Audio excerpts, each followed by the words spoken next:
All right, Rashawn, Ra, I just want to pick your brain a little bit. I know you've been through a lot, and I know you're a spiritual leader in this world, and I know it's kind of started with journaling. If I might not be wrong, but I just want to dive deep into that and how that essence started of you journaling and where that came from. Yeah, definitely. Well, I aim to be a leader in this world. A leader for the message that I've come to learn and realize through my spiritual journey. But to answer your question, yeah, you're right. I think the journaling is when, journaling and spiritual study, if you call it, happened simultaneously, because it was the spiritual study that when I started on it, they start, like some of the teachings, they suggest to journal. And in the beginning, it really started with the Kybalion.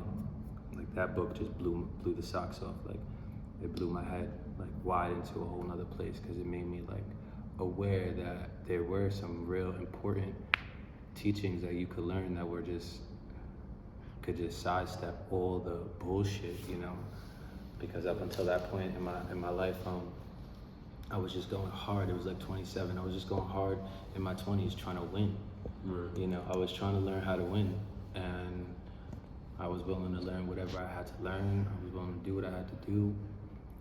And the Kybalion is exactly a spiritual book, a Bible. Yeah, I mean, you could liken it to the Bible, to the real, like to the teachings. Well, excuse me, the Bible is a divinely book, and could teach the same lessons if understood. But the Kybalion for me was just, it wasn't from a religious standpoint. Like the Kybalion, it was said, the version that I read was said to have been written by the 3 initiates who never identified themselves.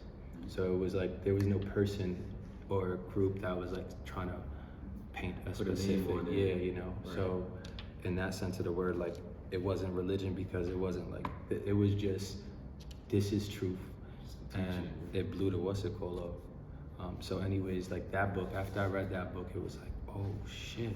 What it teaches you is that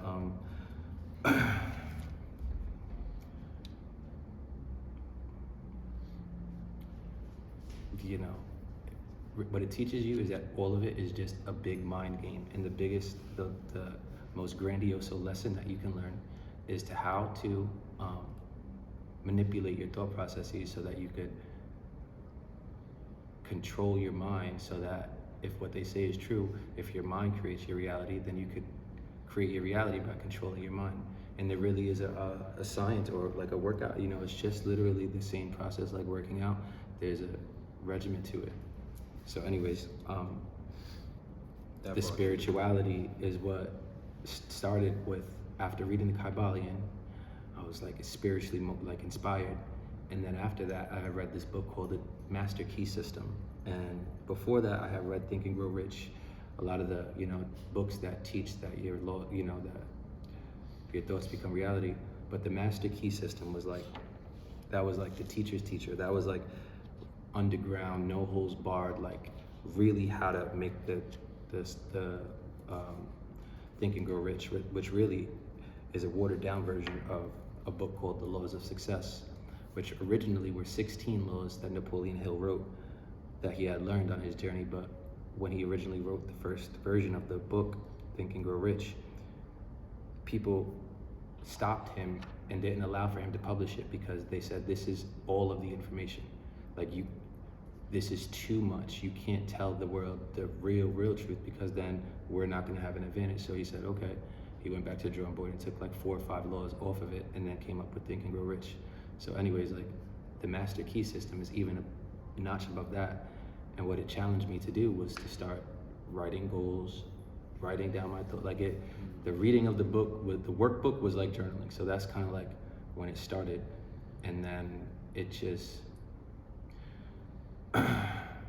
unknowing, like it was a release. It actually became like meditating, because I actually never really got good with meditating up until this point.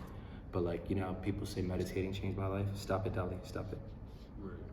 Like journaling changed my life, because it allowed for me during the time I was going through, which was, I was running a large, a growing company by myself. and trying to learn the ropes in an industry that was like really up and coming. And you know, the journaling, so they were like really my lessons. It was like I didn't have someone to go to, not to say, oh, I didn't have, like, you know, but I didn't know anyone in my community that was doing legal, legit business like I was. Right. And I also am a believer that I don't want to just go up to people and start asking them, you know, like kind of learn, you know. So anyways, my journaling was like my what's it called, like my learning or my mentor or whatever. So, and it turned into a whole fucking documentation of a process where we all go through the same process. Like we all went from 2016 to 2022. Every one of us experienced every moment of that time together. And you know, that's what's cool about social media, which I never had. But if you have a social media account, you can go back and reflect upon, like, oh shit, this year I was at this place, I was out, you know. So this kind of was like my social media. But when you actually put your thoughts down on paper, like deep, it gets a bit deeper than I think that a picture's worth 1,000 words, but a journal entry is worth 1,000 pictures. And that was just made up, but just, especially when you speak intentionally, it's like, yo, it really could give you the real inner workings. Fuck all the glitz and glamour and the nice photo with the smile when your boyfriend just broke up with you and broke your heart. Right. So when you look back 2 years, like it looks like he was happy, but really you was just that was a mask. So journaling is like that mask being able to speak. And could you explain this mask a little bit more for me? Because journaling allowed for me to be who I was without worrying about public perception. Right. I didn't have to worry about it being liked or not liked, for that matter. Yeah. I didn't have to worry about, like, you know, even if I was gay, if I was gay, you would have learned about it in me sharing my journal entries, because like no one judged me. It was just like, you know, it would be like, and I'm great for the analogies, but like imagine, you know, being gay your whole life and truly loving like someone and just journaling about the pain that you went through trying to hide that for 4 or 5 years, and that shit really like could speak like to someone of other people going through that type of and that's what my journals did. It was like how I was really feeling. And yeah, so you know, that's the journaling started with the spirituality, and it was simultaneous. So I was able to document my spiritual journey, which is what is the lessons. You know, it was the documentation. And I want to be a champion for people starting to document their creator's journey, because we're all on one. This is what we're here for, you know. Right. But we get like, we just don't know how gangsta journaling could be. So yeah, that's just leads to vulnerability, right? You know.